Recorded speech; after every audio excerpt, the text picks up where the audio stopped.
Good morning. তো বন্ধুরা, আপনাদের সামনে নিউ রেসিপি নিয়ে এসেছি। একটু মন দিয়ে ভিডিওটা দেখবেন, খুবই মজাদার ভিডিও আছে, খুবই সুন্দর রেসিপি। যে রেসিপিটা নিয়ে এসেছি পিনাট সি ফ্রেঞ্চ রাইস, পিনাট সি ফ্রেঞ্চ রাইস। তো এইভাবে আপনাদের সামনে রেসিপিগুলো খুবই সুন্দর সুন্দর রেসিপি, আপনারা একটু ভিডিওটা মন দিয়ে দেখবেন। এটা আমি পনির নিয়েছি, পনিরটা ছোট ছোট করে কাটিং করে ওর মধ্যে হোয়াইট পেপার দিয়েছি আর ব্ল্যাক পেপার দিয়েছি আর কর্নফ্লোর দিয়ে ভালো করে মিক্স করে নিয়েছি। তার আগে আমি ততক্ষণ সবজিগুলো কাটিং করেছি। সবজিগুলো যে কাটিং করছি, এটা লাল পিলি সিমলা মির্চ এবং নর্মাল পেঁয়াজ, থাই লঙ্কা।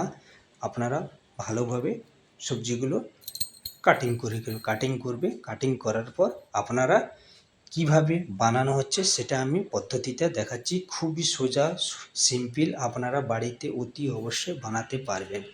খুবই সোজা। তো পনিরটা যেটা মশলা মাখায় রাখানো হয়েছিল, পনিরটাকে আমি ছটি করছি। যে ছটি করবে যখন, পনিরটা বেশি কালো করবে না, হালকা আর হোয়াইট হোয়াইট থাকে, যেরকম দেখতে খুবই সুন্দর লাগে। দেখতে পাচ্ছেন? এবার আমি চাউলটা বানাচ্ছি। চাউলটা বানানো হচ্ছে, হালকা একটু বাটার দিবে, নর্মাল তেল দিবে, তারপর আপনারা সবজিগুলো দিয়ে দিবেন।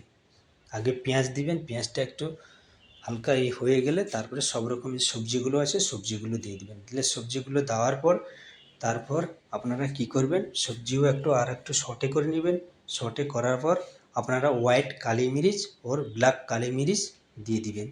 এটা ব্ল্যাক কালি মিরিচ, এটা হোয়াইট কালি মিরিচ। আর নর্মালভাবে লবণটা ঠিকভাবে রাখবেন। এটা হচ্ছে চিলি গার্লিক সস। তো আপনারা চিলি গার্লিক সস অল্প একটু দিয়ে দিবেন। তারপরে ভালো করে সবজিটাকে মিক্স করে নেবেন খুব ভালো করে। আর আঁচটা একটু তেজ রাখবে, গ্যাসটা।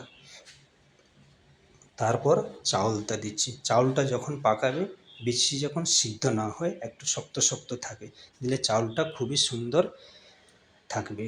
দেখতে খুব সুন্দর লাগছে, দেখতে পাচ্ছেন কত সুন্দর। তো আজকে একটু লেট হয়ে গেছে তো আপনাদের সামনে ভিডিও নিয়ে আসার জন্য।